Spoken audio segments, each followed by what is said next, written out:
ഒരു സൗന്ദര്യം എന്ന് പറയുന്നത് എല്ലാ കാലത്തും ജനങ്ങളെ നമ്മൾ മാനിക്കണം. ജനങ്ങളെ ഏറ്റവും മുന്നിലുള്ളവരായി കാണണം. അവരാണ് നമുക്ക് അധികാരം തരുന്നതെന്നും നമ്മൾ ജനങ്ങൾക്ക് വേണ്ടി ഭരിക്കണം, ജനങ്ങളെ അല്ല ഭരിക്കേണ്ടതെന്നുള്ളൊരു ബോധ്യവും എല്ലാ ഭരണാധികാരികൾക്കും ഉണ്ടായിരിക്കണമെന്ന് ഒരിക്കൽ കൂടി ഓർമ്മിപ്പിക്കുന്ന ഒരു വലിയ തെരഞ്ഞെടുപ്പ് ഫലമാണ് വന്നത്. വലിയ സന്തോഷം. പാലക്കാടുള്ള ഓരോ ജനങ്ങളോടും എന്നെ ഈ ഒരു ദൗത്യം ഇങ്ങോട്ടേക്ക് പറഞ്ഞു വിടുമ്പോൾ ഞാൻ തന്നെ ആയിക്കോട്ടെ എന്ന് തീരുമാനിച്ച നേതൃത്വത്തിനും പിന്നെ ഇവിടെ വോട്ട് ചെയ്ത് ജയിപ്പിച്ച ജനങ്ങൾ ഒപ്പം പ്രവർത്തിച്ച കുറേയധികം ദിവസം ഒപ്പം ഊണും ഉറക്കവും ജോലിയും മറ്റു കാര്യങ്ങളും എല്ലാം മാറ്റിവെച്ച പ്രവർത്തകർ, പിന്നെ ലോകമെമ്പാടുമുള്ള സ്ഥലങ്ങളിൽ നിന്ന് സാമൂഹ്യ മാധ്യമങ്ങൾ വഴിയും അല്ലാതെയും എല്ലാം പിന്തുണച്ചിട്ടുള്ള എല്ലാവരോടുമുള്ള അഗൈതവുമായ നന്ദി പറയാനും കൂടെ ഞാൻ ഈ അവസരം ഉപയോഗിക്കുകയാണ്. ഹൃദയംഗമമായ നന്ദി എല്ലാവർക്കും.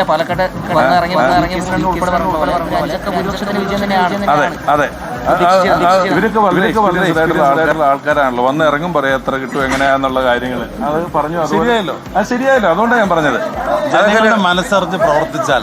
അതെ, ഞാനത് അടുത്ത തെരഞ്ഞെടുപ്പിന് പറയും എത്ര വോട്ടിന് ജയിക്കുന്നു പറയും. നേരത്തെ മനസ്സറിഞ്ഞ് അങ്ങനെ പ്രവർത്തിച്ചാൽ സ്വാഭാവികമായിട്ട് നമുക്ക് പറയാൻ കഴിയും. അതെ, ഞാൻ ആദ്യം പറഞ്ഞ അതാ, ജനമനസ്സറിയുക, ജനങ്ങളോടൊപ്പം നിൽക്കുക, ജനങ്ങളെ വലിയവരായി തന്നെ കാണണം, അവരെ ബഹുമാനിക്കണം. അവരാണ് ഇതിന്റെ എല്ലാം ചുക്കാൻ പിടിക്കുന്നുള്ള ബോധ്യം ഓരോ നിമിഷവും ഓരോരുത്തരും ഓരോ പൊതുപ്രവർത്തകനും മനസ്സിൽ ഓർക്കണം എന്ന് വിളിച്ചു പറഞ്ഞു.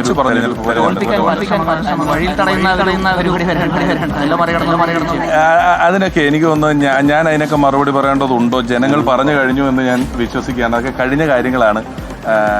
അത്തരം ചെയ്തികൾക്കെല്ലാം ഉള്ളൊരു ഉത്തരമാണ് ഈ തെരഞ്ഞെടുപ്പിന്റെ ഫലം. ഇനി ഞാനത് എടുത്തു പറഞ്ഞുകൊണ്ട് ഒരു മറുപടി അന്ന് അങ്ങനെ ചെയ്തു ഇങ്ങനെ ചെയ്തു എന്നൊന്നും പറയേണ്ടതായിട്ടില്ല എന്ന് വേണം വിശ്വസിക്കാൻ. കാരണം ജനാധിപത്യ മൂല്യങ്ങൾക്ക് എപ്പോഴും നമ്മൾ വലിയ പ്രാധാന്യം കൊടുക്കണം.